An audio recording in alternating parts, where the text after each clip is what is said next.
Hallelujah, praise the Lord. परमेश्वर पिता का जो स्वर्ग में है और हमारी जो रक्षा करता है और इस सारे जगत और इस सारे पृथ्वी का रचयिता, जो कि एक ही एक परमेश्वर है, वह जीवित परमेश्वर हमारा यहोवा परमेश्वर। और आज हम उसकी उपासना करते हैं, उसकी स्तुति करते हैं, उसकी महिमा करते हैं, क्योंकि हम आज मर नहीं मिट नहीं गए, लेकिन ये परमेश्वर की जो महान करुणा का फल है। हालेलुया। आइए, आज का ये समय है और आज का जो ये दिन परमेश्वर ने हमें दिया, इस दिन में परमेश्वर का हम धन्यवाद करते हैं। और जो हम पिछले कुछ दिनों से, यानी कि 10 दिनों से जो हम अ, प्रभु ने सिखाई हुई प्रार्थना, इसके ऊपर जो बातचीत कर रहे थे, इसके बारे में आज हम पूरी रीति से बात करने जा रहे हैं। और इस प्रार्थना में हमने 10 सेक्शन किए। 10 सेक्शन में हमने बहुत सी बातों को सीखा। कुछ बातें हमारी अधूरी रह गई थी। उन बातों को हम इस 11वें सेक्शन में कंप्लीट कर रहे हैं, ताकि हमें ये समझ में आए कि परमेश्वर ने जो प्रार्थना हमें सिखाई, इस प्रार्थना में परमेश्वर पिता या प्रभु यीशु मसीह हमें ये प्रार्थना ऐसा क्यों सिखाए, है ना? ऐसे क्यों सिखाए, जैसे कि हम बोलते हैं, है ना? तो सबसे प्रथम एक बात करेंगे हम कि प्रार्थना, जो कि पहले सेक्शन में हमने बात किए थे, प्रार्थना एक अद्भुत या प्रार्थना एक वरदान हो सकता है या एक वरदान है। ये 2 पॉइंट रखे थे। क्यों? वो इसीलिए कि प्रार्थना हर एक को नहीं होती, या हर एक व्यक्ति प्रार्थना नहीं कर सकता, इसलिए उसे वरदान नहीं कह सकते, है ना? और वो व्यक्ति जो हर समय किसी ना किसी के लिए प्रार्थना करते रहता है या प्रार्थना में तत्पर रहता है, उसे एक वरदान होता है। और उसके प्रार्थना का जो उत्तर किसी दूसरे इंसान को जल्दी मिलता है, इसका अर्थ ये है कि उसके पास उस प्रार्थना का वरदान है। हालेलुया! प्रार्थना का वरदान है। हमारे प्रभु यीशु मसीह ने जब प्रार्थना को सिखाया, तब तब प्रभु की जो प्रार्थना थी वो मतलब शुरुआत एक पिता परमेश्वर को संबोधित है, मतलब परमेश्वर को, पिता को संबोधित है ना? जिसको हम परमेश्वर के रूप में कर सकते हैं। जैसे कि एक व्यक्तिगत भी इसमें है, व्यक्तिगत, लेकिन जितना हम इसको सामूहिक रीति से कर सकते हैं, उतना एक व्यक्तिगत रीति में इस प्रार्थना को हम नहीं कर पाते। क्यों? क्योंकि एक सामूहिक प्रार्थना है, एक सभा में करने वाली, या एक से अधिक लोग जब हो एक एक मीटिंग में या एक घर में, तब ये प्रार्थना एक साथ की जाती है ना? वो भी एक परमेश्वर को आदर के साथ, सम्मान के साथ, हाँ, किए जा सकते हैं, है ना? जैसे कि हम इसमें से बहुत से बातों को सीखा है, उसमें से कुछ कुछ बात को हम फिर से एक बार रिपीट करेंगे। ठीक है, रिपीट करेंगे। प्रार्थना जो एक ये है, प्रार्थना प्रार्थना एक विश्वासी के हृदय की पुकार है। प्रार्थना क्या है? एक विश्वासी की हृदय, यानी कि मन की एक पुकार है। किसको? परमेश्वर को। प्रार्थना के द्वारा परमेश्वर को पुकार रहा है। प्रार्थना द्वारा परमेश्वर को पुकार रहा है। जब प्रभु यीशु के चेले प्रभु यीशु को बोले कि प्रभु, हम प्रार्थना कैसे करें, तब प्रभु यीशु ने कहा, इसीलिए तुम उन क्या, हाँ, मांगने से पहले जानते हो तुम्हारी क्या आवश्यकता है, अतः तुम इस रीति से प्रार्थना किया करो। हे हमारे पिता, तू जो स्वर्ग में है, तेरा नाम पवित्र माना जाए, है ना? हे हमारे पिता, तू जो स्वर्ग में है, तेरा नाम पवित्र माना। इन 3 बातों को हमने अलग अलग करके सीखा, लेकिन और अपने परमेश्वर से वार्तालाप का साधन है, जिसके माध्यम से हम अपने निवेदन, प्रशंसा, दुख, मनोभावना, खेद, भ्रम व गंभीर स्थिति को पिता पर प्रकट करते हैं, है ना? प्रार्थना एक क्या है? विश्वास की हृदय की पुकार है, जिसे हम प्रार्थना परमेश्वर को पुकार सकते हैं। जैसे क्या क्या पुकार सकते हैं हम? हे हमारे पिता, पिता कह रहे हैं, उसको स्वर्ग है, स्वर्ग के बारे में बोल रहे हैं, हाँ? और हम कह रहे हैं कि तेरा नाम पवित्र माना जाए। सबसे सबसे पहले हम पिता की प्रशंसा कर रहे हैं, या पिता परमेश्वर की स्तुति कर रहे हैं, बोल सकते हो, या उसके नाम से, या उसको हम पिता कह रहे हैं, यानी कि ये बात का स्पष्टीकरण है कि हम उसकी संतान हैं। हम ये बोल रहे हैं कि वो स्वर्ग में है। वो क्या है? स्वर्ग में है। वो पवित्र है, वो पवित्र है, हम उसको पवित्र मान रहे, ये बातों को हम संबोधित कर रहे। हाँ, उसके बाद में प्रार्थना मतलब एक क्या है, एक वार्तालाप का साधन, मतलब परमेश्वर से बातचीत करने का साधन है। हाँ, हमारे निवेदन है, प्रशंसा, चाहे दुख हो, चाहे मनोभाव हो, चाहे खेद हो, चाहे प्रेम हो, चाहे गंभीर स्थिति हो, हर एक परिस्थिति को हम परमेश्वर को निवेदन के साथ उसके सामने हम प्रकट करते हैं, है ना। इन सारी बातों के उदाहरण स्वरूप, है ना, इन सारे बातों को जब हन्ना की एक स्टोरी जब हम पहली बार पे पढ़े, हन्ना को हन्ना को जब हन्ना ने क्या किया था, हन्ना भी अपनी प्रार्थना निवेदन एक दुख भरी, एक नम्र मन से, एक दिन मन से परमेश्वर के पास गई थी, और परमेश्वर ने उसे क्या दिया था, आशीष दिया था, किसके, शमूएल हुआ था, है ना। तो हमारी प्रार्थना कैसी होनी चाहिए, ऐसी होनी चाहिए, हमारे प्रार्थना में हमारे प्रार्थना में एक व्यक्तिगत प्रार्थना होना जरूरी है ना। प्रार्थनाएं ध्यान और लगन के साथ हो और वचन पर आधारित व प्रेरित हो, तो हम जान जाते हैं कि आत्मा हमसे क्या चाहती है ना। हमारी प्रार्थना क्या होना चाहिए, आत्मा से, मन से, है ना, ऐसा हो जाए कि हम प्रार्थना करें, या फिर विश्वास की, सच्चाई की, प्रेम की, संयम व धीरज की, क्षमा करने की, पश्चाताप की, पवित्रता की, या अन्य उत्तम गुणों की कमी को पवित्र आत्मा प्रकट करता है। ध्यान युक्त प्रार्थना में उपासक का तन, आत्मा व प्राण पूरी तरह से एकजुट होकर प्रार्थना करना सीखते हैं, पर यह आवश्यक नहीं कि अनेक शब्दों का प्रयोग किया जाए। यह आवश्यक नहीं कि हम अनेक शब्दों का प्रयोग करें। पौलुस कहते हैं कि इस रीति से आत्मा भी तुम्हारी दुर्बलता में सहायता करता है, क्योंकि हम नहीं जानते कि प्रार्थना किस रीति से करना चाहिए। हम नहीं जानते कि प्रार्थना किस रीति से करना चाहिए, या परमेश्वर से हम कैसे प्रार्थना करें। ये हमने, जैसे पौलुस लिखता है, पौलुस ये लिखा, लेकिन हमारा जो शरीर दुर्बल है, हम जो नहीं जानते, लेकिन आत्मा हमारे आप में अपने से हमें सिखाता है कि प्रार्थना कैसे करना है, और हमें हर एक शब्द को दोहराना जरूरी नहीं है। अगर हम पूरे नम्र मन से, दिन मन से अगर परमेश्वर के चरणों में जा रहे हैं, तो परमेश्वर को पता है कि हमें क्या जरूरत है या हमें क्या कमी है, हम परमेश्वर से क्या बोलना चाह रहे हैं, परमेश्वर को पता है। तो हमारी प्रार्थना एक अधूरे शब्द से भी अगर है, तो भी वो परमेश्वर को भावता हुआ दान है। हालेलुया, भावता हुआ दान है। इसलिए प्रार्थना क्या है, एक वरदान है। हमारे पिता, हमारा पिता कहाँ है, स्वर्ग में हमारा पिता है, स्वर्ग में हमारा पिता है।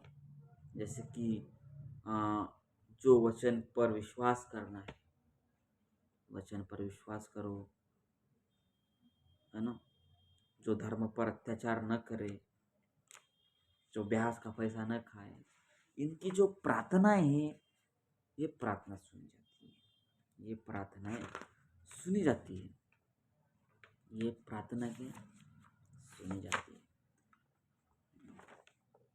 आज जो हम बात करने वाले हैं, है ना, तू भी हमारे अपराधों को क्षमा कर। जैसे कि उस दिन हमने बात की है, हमारे अपराध क्या है, सबसे महत्वपूर्ण बात, अपराध,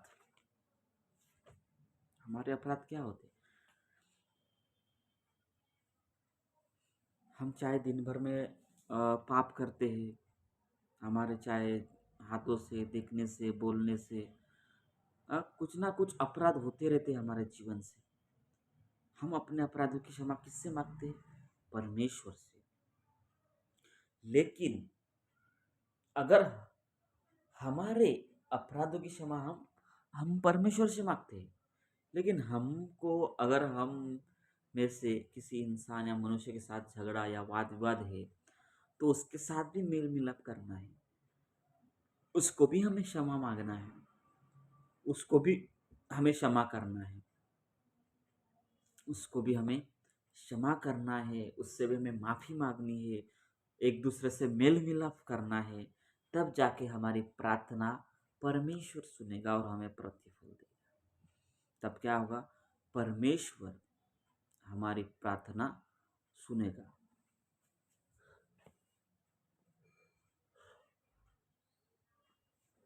धन्यवाद यीशु, है ना? तब जाके हमारे परमेश्वर हमारे प्रार्थना सुनेगा और हमें प्रतिफल देगा, है कि नहीं? हम्म? एक वचन को हम पढ़ेंगे और आगे की ओर चलेंगे। किसी बात की चिंता मत करो, परंतु हर एक बात में तुम्हारे निवेदन, प्रार्थना और विनती के द्वारा धन्यवाद के साथ परमेश्वर के सम्मुख उपस्थित किए जाए। परमेश्वर की शांति जो सारी समझ से परे परे है, तुम्हारे हृदय को विचारों की मसीह यीशु में सुरक्षित रखेगा। फिलिपियो 4:6-7। किसी बात की चिंता मत करो, किसी भी बात की चिंता मत करो। क्या चिंता है हमें? हम किस बात की चिंता कर रहे हैं आजकल? हमारे जीवन में अगर कोई बात खटक रही है या मन ही मन में वो हमें छेद रही है, या किसी बात की चिंता कि मेरा फ्यूचर कैसे होगा, मैं फ्यूचर में क्या करूँ, अपने परिवार को कैसे चलाऊँ, मैं घर को कैसे चलाऊँ, किसी का कर्जा चुकाना है, वो कर्जा कैसे दूँ, वो पैसे कैसे दूँ उसके, ये जो चिंता है मत करो। परंतु हर एक बात में तुम्हारे निवेदन, प्रार्थना और विनती के द्वारा धन्यवाद के साथ परमेश्वर के सम्मुख उपस्थित किए जाए। हमारे जो भी हमारी चिंता है, दुख तकलीफ जो भी है, ये हर एक बात को हम प्रार्थना के साथ एक निवेदन में, है ना, परमेश्वर के सामने उपस्थित करेंगे। कैसे करना है? जैसे कि हम प्रार्थना में अभी अभी हम पूरी बातों को सीखा। हम प्रार्थना क्या है? एक परमेश्वर का जरिया है उसके साथ बातचीत करने का, वार्तालाप करने का। हम अपने मन को, अपने दिल को हल्का करके परमेश्वर के पास जाना जरूरी है। परमेश्वर के पास जाना जरूरी है कि परमेश्वर की शांति जो सारी समझ से परे है, परमेश्वर की जो शांति जो सारी समझ से परे है, परमेश्वर का एक शांति का, वो आपको शांति प्रदान करेगा। क्या करेगा? शांति प्रदान करेगा। सारी समझ से परे है, हर एक समझ को परमेश्वर रखता है। सब कुछ परमेश्वर समझता है, चाहे आप बोल सको या ना सको, लेकिन आपके मन की बात को परमेश्वर जानता है। जैसे हन्ना ने अपने शब्द को बाहर नहीं खोला, लेकिन मन ओठों मुंह में ओठों में वो बात कर रही थी, प्रार्थना कर रही थी परमेश्वर से। परमेश्वर ने उसकी प्रार्थना को सुना, है ना? योना नबी जो मछली के पेट में 3 दिन पड़ा था, परमेश्वर ने उसकी प्रार्थना को सुना। परमेश्वर उस दाऊद, अब्राहम, इनकी प्रार्थना को सुना। हालेलुया। तो क्या हमारी प्रार्थना नहीं सुनेगा?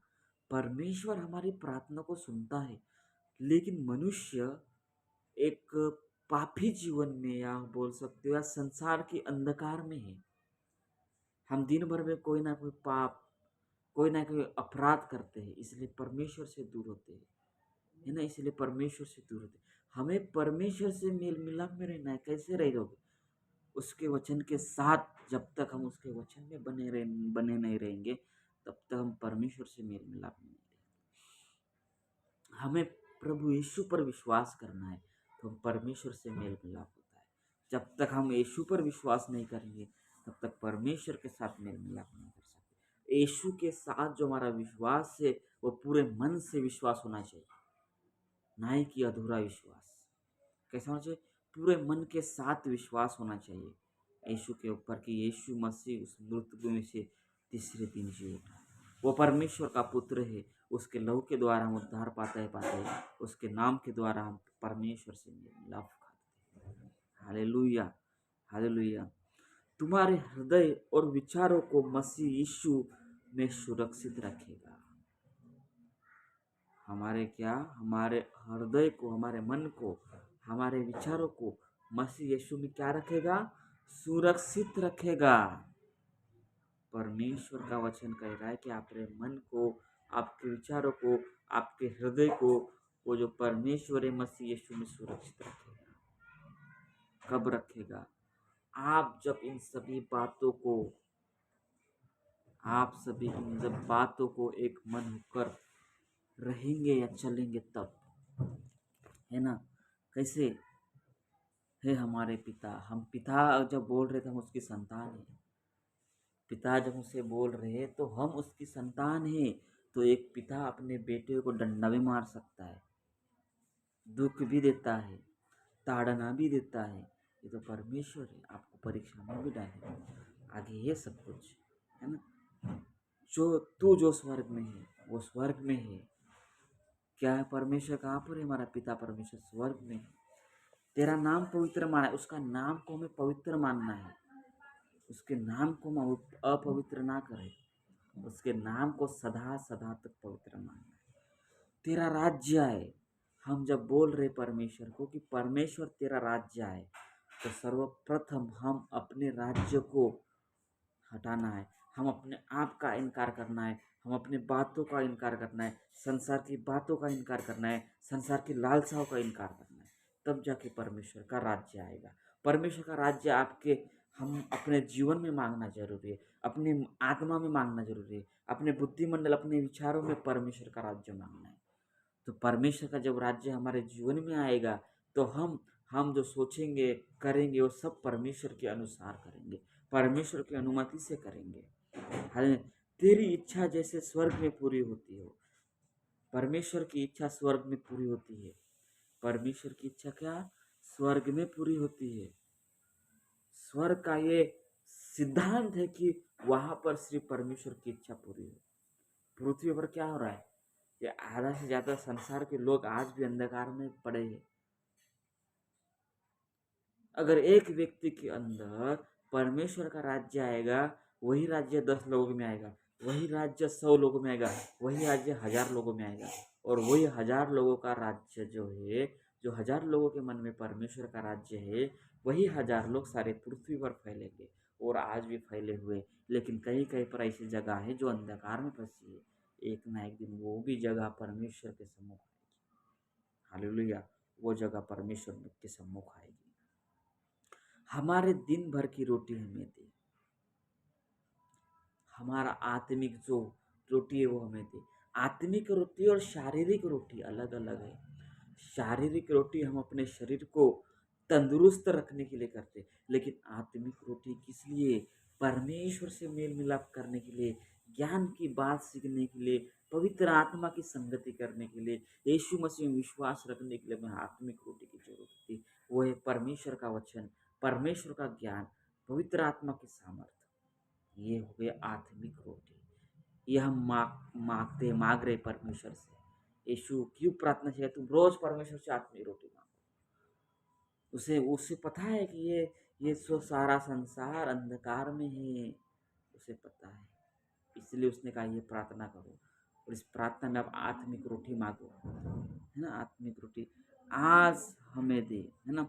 और जिस प्रकार हमने अपने अपराधियों को क्षमा किया है, हमने क्या किया? हमने अपने अपराधियों को क्षमा किया है, वैसे तू भी हमारे अपराधों को क्षमा कर। क्या आज मैंने अपने अपराधियों को क्षमा किया है? जांचो, मन में जांचना जरूरी है। क्या सच में हमने अपने अपराधियों को क्षमा किया? क्या सच में अपने अपराधियों को क्षमा किया? अगर नहीं तो जाओ अपने अपराधियों को क्षमा करो। अपराध क्षमा करना यानी कि क्षमा करना नहीं होता है, उसे पूरी रीति से क्षमा करो। परमेश्वर जब हमें क्षमा करता है तो परमेश्वर कभी भी उस बात को दोहराता नहीं कि तूने ऐसा किया था। उसी प्रकार से जब हम पहले ही बोल रहे कि हे हमारे पिता, तो हम उसकी संतान हुई हैं। तो हमारा भी काम है, हम परमेश्वर के जब संतान है तो हम एक दूसरे के जो अपराध क्षमा कर रहे हैं, तो उसे पूरी रीति से क्षमा करो, जैसे कि परमेश्वर क्षमा करता है। परमेश्वर क्षमा करता है ना। वैसे तू भी हमारे अपराधों को क्षमा कर, तब हम जाके मांगेंगे कि तू हमारे अपराधों को क्षमा कर। और हमें परीक्षा में न ला, परंतु बुराई से बचा। परीक्षा में न ला, परंतु बुराई, मतलब परीक्षा में हम आ सकते हैं, परीक्षा हमारी हो सकती है। अय्यूब की परीक्षा हुई थी, यीशु मसीह की परीक्षा हुई थी। तो हम क्या है, हम तो उससे बहुत छोटे, हमारी भी परीक्षा हो, लेकिन बुराई से बचा। क्या? बुराई से बचा। बुराई करने से बचना है, जैसे कि हमने उस अध्याय सेक्शन में पढ़े हैं 1 से लेकर 10 तक। बुराई से बचना, क्योंकि क्या है, हाँ, बुराई से बचा, क्योंकि राज्य और पराक्रम और महिमा सदा तेरी है। राज्य किसका है? परमेश्वर का है। पराक्रम किसका है? यीशु मसीह का है। महिमा किसकी है? यीशु मसीह। सभी उसकी है, सभी परमेश्वर का है। आमीन का अर्थ क्या है? ऐसा ही हो। अगर हम जब ये प्रार्थना कर रहे हैं, इस प्रार्थना का सारा अर्थ जब हमें समझ में आ रहा है, तो ही आप आमीन बोलिए। अगर आप अपने जीवन में अपना राज्य को चलाना चाहते तो आमीन मत बोलिए। आप अपने अपराधी को क्षमा नहीं कर सकते तो आमीन मत बोलिए। आप अपने पिता का संतान होने का जो अधिकार आपको मिला है, लेकिन आप संतान होने का जो कर्तव्य को निभा नहीं सकते तो आमीन मत बोलिए। प्रेज़ द लॉर्ड, मत बोलिए। इस प्रभु की प्रार्थना का उल्लंघन मत कीजिए, उल्लंघन मत कीजिए। परमेश्वर का जो आत्मा आपके अंदर है, परमेश्वर का वचन आपके अंदर है, तो आप परमेश्वर में बने रहेंगे। Praise the Lord. इन सारे शब्दों का एक बहुत बड़ा अर्थ है जो हमने इस 10 सेक्शन में पढ़ा। इस 10 सेक्शन में हमने सीखा है इन बातों को। प्रेज़ द लॉर्ड, इन बातों को सीखा।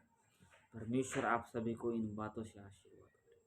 फिर से एक बार हम आपके साथ आएंगे कल से या परसों से, सोमवार या मंगलवार से, नए सब्जेक्ट के साथ, नए शिक्षा के साथ हम आपके साथ हैं। आप हमारे चैनल को सब्सक्राइब कीजिए और इस चैनल को आगे बढ़ाइए। Praise the Lord. धन्यवाद। तब तक परमेश्वर आपको आशीष मिले। आइए हम प्रार्थना करें। अनुग्रहकारी प्यारे पिता परमेश्वर, हम आपको धन्यवाद करते हैं कि आप स्वर्ग में ही हमारे पिता है, और जो प्रार्थना प्रभु यीशु मसीह ने हमें करने के लिए सिखाई पिता परमेश्वर, जो इस प्रार्थना के ऊपर पिता परमेश्वर हमने कुछ थोड़ी बातों को मनन किया पिता परमेश्वर, इन बातों को पिता जो सिखा है उसके द्वारा हमें आशीष दे। और पिता परमेश्वर इन बातों को करने के लिए तो हमें सहायता मत कर। तेरा राज्य आए पिता परमेश्वर, हमारे मन में, हमारे आत्मा में तेरे राज्य को मांगते हैं पिता परमेश्वर। तेरे राज्य को हमारे जीवन में दे पिता परमेश्वर, ताकि पिता परमेश्वर हमारा जीवन सारा तेरे तेरे अनुसार चले पिता परमेश्वर। धन्यवाद करते हैं, आपने प्रार्थना को सुना, यीशु के नाम से मांगते पिता, आमीन। Praise the Lord. तब तक आप परमेश्वर में आनंदित और मगन रहिए और वचन के साथ आगे बढ़ते रहिए। धन्यवाद। परमेश्वर आपको आशीष करे। आमीन। कल या परसों फिर से मिलेंगे एक नए सब्जेक्ट के साथ। तब तक विश्रांति।